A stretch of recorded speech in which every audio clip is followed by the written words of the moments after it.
Hello again everyone from Tokyo, Japan, and welcome back to Japan Vintage Camera, where today I'm doing something which I think I've done only once before here on my channel, and that is to review a digital camera. I've done many reviews on film cameras because film is the medium which I'm most familiar with and the one which I understand the most.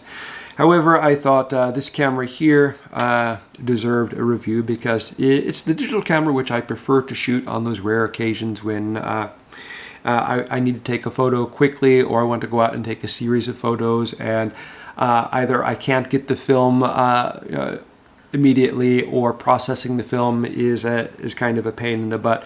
So this camera is my general all-purpose digital camera, and which I have used for a number of years. And this particular camera is a 2009 Ricoh GR Digital 3. Now, I kind of consider this a vintage camera because the design goes back to 1996 when Ricoh released its GR1, which was a high quality, what Ricoh called snapshot camera. Of course, much higher quality than the usual point and shoot cameras, which were kind of flooding the market in those days before digital came out. And it featured a wonderfully compact design with this nice handle here on the side to allow it to be carried easily. It, of course, in 1996 was a 35mm film camera, but the basic concept behind the camera persists till today. You can carry it in your pocket. It features a wonderful lens, a simple operating system, and it can take amazing photographs. Now, I think the GR Digital 3 was kind of the best of the bunch. That doesn't mean, my opinion of best might not be the same as someone else's opinion of best, but I find that it's the best all around for what I like in a camera. And I use this camera for shooting in black and white. That's what I prefer to use. If I'm going to be shooting in color, I prefer film over digital, and I really love to go out and shoot Fuji Velvia in something like my Nikon F4. But for just quick photography in the streets or in the neighborhood here, especially in the urban area where I live, I find that this is the perfect tool for the job, the perfect digital tool.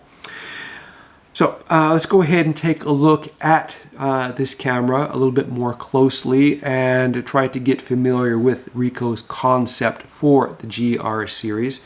And basically what they want to do is make a minimalist digital camera as close to film as possible.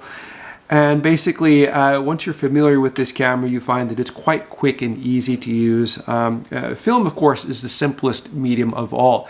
It's basically, you just have the speed of the film you're using, the lens which you use to capture the image, and a setting for the aperture and shutter.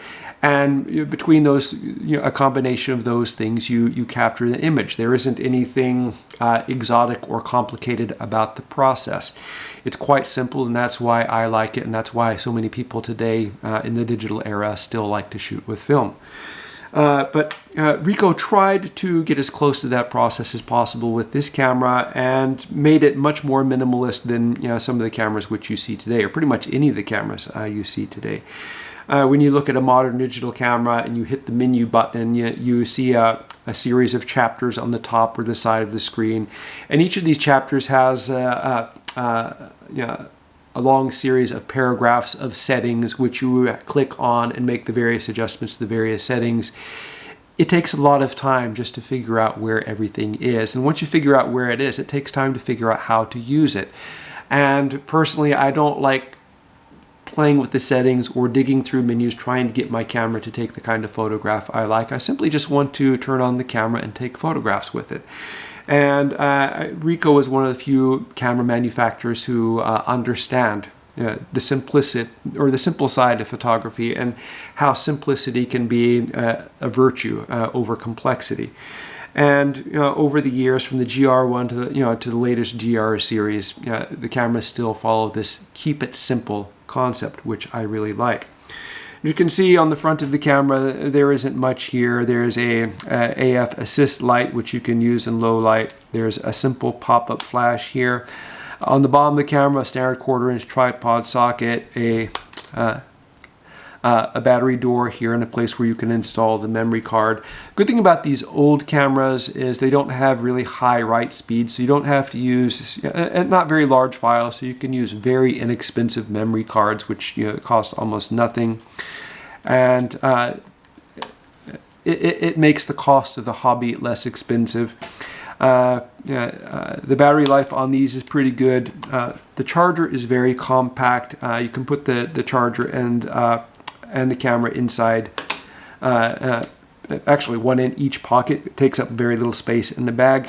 And battery life on this camera, since it doesn't have really high resolution or a very high powered processor or high write speeds or any of the other stuff which cameras use today, battery life on this camera is quite good. And I can still go out and shoot pretty much all day with this 15-year-old battery installed in this camera. It just works. On the top here we have this shoe here, which you can use for a Ricoh dedicated flash or any other modern flash. You can also use an optical viewfinder on this camera, which some people prefer than looking at the screen. For myself, I kind of prefer to look at the screen using this camera, even though I do like optical viewfinders. I'm kind of used to using the viewfinders in SLR cameras and rangefinders and rangefinder cameras. But for this particular camera, especially with wider angle lenses, I find that I can't always precisely line things up when looking through an optical viewfinder, and this, the screen on the back is quite helpful. On the front here we have a multi-use dial, which you can use for various settings depending on the mode that you set it in. So on this camera we have a pretty good assortment of shooting modes. On the top we have program, and what program is, it's kind of a simple system that allows you to lock your exposure, a very simple system for increasing or decreasing exposure when you're taking a photograph of something which has light and dark areas. You can increase the exposure by half depressing the shutter while pointing it at a dark subject and then moving it over to the lighter part, and that will make it brighter. And you can do the opposite by half pressing at a bright scene and then turning it toward a darker scene, and that will decrease the exposure. It's a very simple way to manipulate exposure with just the touch of a single button and without having to tamper with anything else. When you are using the other modes, we have aperture priority mode, and what happens is when you turn this front dial here, it will adjust the aperture and the camera will automatically select the best shutter speed. The next thing we have is shutter priority automatic, and what you do is when you turn this dial, it sets the shutter speed and the camera will choose the best aperture. And then of course we have fully manual, which allows you to set both aperture and shutter speed as though you were using an old manual camera. And of course we have the various scenes and preset shooting modes, which you can set up yourself in the camera, and which personally I don't mess with. I don't think it's necessary. I think Ricoh kind of did the minimal with the camera, but still I don't think these extra modes are necessary at all. Go ahead and set it back to program, because that's the setting which I prefer to use. If I were focusing on depth of field or things like that, I would focus more on probably aperture priority automatic, but this camera has a rather wide angle lens with I guess a narrow depth of field, so it's not so necessary.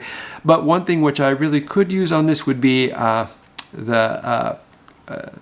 shutter priority operation, because sometimes this camera in low light will pick a rather low shutter speed, and as it's a light camera, it can be subject to blur. So if you take it and it's a little bit underexposed, at least you can manipulate the exposure a little bit in post-processing. I really hate post-processing, that word, because it's so digital, but that allows you to at least not have to worry about blurred photographs. So the controls are very simple. We have the shutter release button here on the top, and of course the power button, and there's a lock button here which I was depressing when turning the dial here. That's very convenient because you don't want the camera to switch modes unexpectedly. That's not a good thing when that happens. On the back here we have a basic series of controls. When you turn on the camera, we have an adjust button here on the top, and when you depress this, it comes up with some quick settings. And the first one you have is WB, which is white balance. And white balance is kind of critical when you are shooting a digital camera, because I find when you're using auto mode, even on the more modern and more sophisticated cameras, it doesn't quite read colors correctly depending on the kind of light you're using. It doesn't do colors well in the shade or things like that. So I find if I really want to take a photograph where I'm focusing on color, I will set the white balance manually. And for example, for sun or cloud, those are basically the two modes which I only use. For when I shoot this camera in black and white, the color effect is, of course, irrelevant, so I will just leave it in the auto setting. But if I am shooting in color with this camera or another digital camera, I will set the white balance manually. If you click again, you can switch over to setting the ISO. I find that auto works quite well on this camera, but you can set it manually. Of course, this is an older camera which doesn't have a really high resolution sensor on it, so it doesn't have really high ISO settings compared to more modern cameras. But for the kind of shooting I enjoy, I don't really need it. I find that this camera has just what I need. Here you can set image quality. You can choose raw settings for, if you prefer to have more control, in post-processing, that word I hate. For myself, I just use high quality JPEGs. I find that's fine. When I'm shooting a digital camera, I'm generally not making prints with it, so whatever I'm going to shoot with it is just going to be put onto a screen anyway. So, most screen resolution is not very high. So, having really high resolution, there isn't really too much point to it. Over here we have the different settings where you can switch from color to black and white, and you have the standard black and white, which I prefer to use. Then you have the old school black and white, which is there, or my preferred black and white. And of course you have standard and vivid color settings. And of course over here you can kind of use the cursor to kind of pinpoint your focus or exposure points. I don't really like that. Well, I guess it is kind of useful, but for the most part, that's not something I use. I just kind of try to use, the camera does a good job of getting a wide exposure without having to set the detail on it. And, you can kind of move the focus point, around, or the exposure point. So, sometimes it's useful. I do use it on the G7X, which I'm using to shoot this photo right now, because I want the attention placed on the center of what I'm working on. But in the case of this camera, not really any point to it. Another handy thing we have here is the ability to go ahead and switch this back over to the other mode. Quick exposure compensation. I love how this is set up, and this is very useful when you're trying to expose for the shadows, or you're trying to underexpose. For example, you're shooting in the snow and you want the snow to look white, or you're shooting at something black and you want it to look black. The exposure compensation is very handy to have for that, and it's the most useful setting here. Of course, we have the play button, which allows you to play the images, and then menu button. And of course we have the various settings here, which you find on most digital cameras, but you don't have so many of them, and that's one of the reasons I like this. And basically a lot of the things here are just a duplicate of what you find when you push the adjust button on the top. This is just a faster way to get to them. And yeah, there isn't too much to it. It's quite simple. And basically, I try to avoid getting into these menus whenever possible. The only thing I really do in this camera is to shut off the sound, because I like it to be quiet when I'm out shooting it. I don't like it to, to make the focusing noises or things like that. We have a quick macro mode, which you can push on the bottom. We have over here, if you are using the flash, there's a flash mode setting, which is quite convenient. Not that I ever use the flash on this camera. And we have a quick screen settings button here on the bottom. I find that this is the standard. You can add the grid to it. You can shut off the screen so it doesn't show any light. And then over here you have you can let me find the right one here. you can set the self-timer very quickly. So that's basically all there is to it. It's a remarkably simple camera, and one which I can't say enough good about. Now, if you are, if you like film photography and you're looking for something which will give you, a similar experience and similar results, I would recommend the GR3. This particular one, I got this camera really cheap because when it was listed for sale, it was only listed for sale as a GR, not a GR3. And they didn't include a picture of the bottom, so I didn't even know it was a GR3 until it arrived in the mailbox. I just thought it was just a GR digital, so I was quite happy to find out that it was a better model. These do sell for a fair amount of money nowadays because people really love to shoot them. I'm an example of one of those people who love to shoot them. But anyway, I noticed the battery on my digital camera is starting to die, my Canon here, so I'm going to go ahead and stop the video now because I don't want to wait to charge it.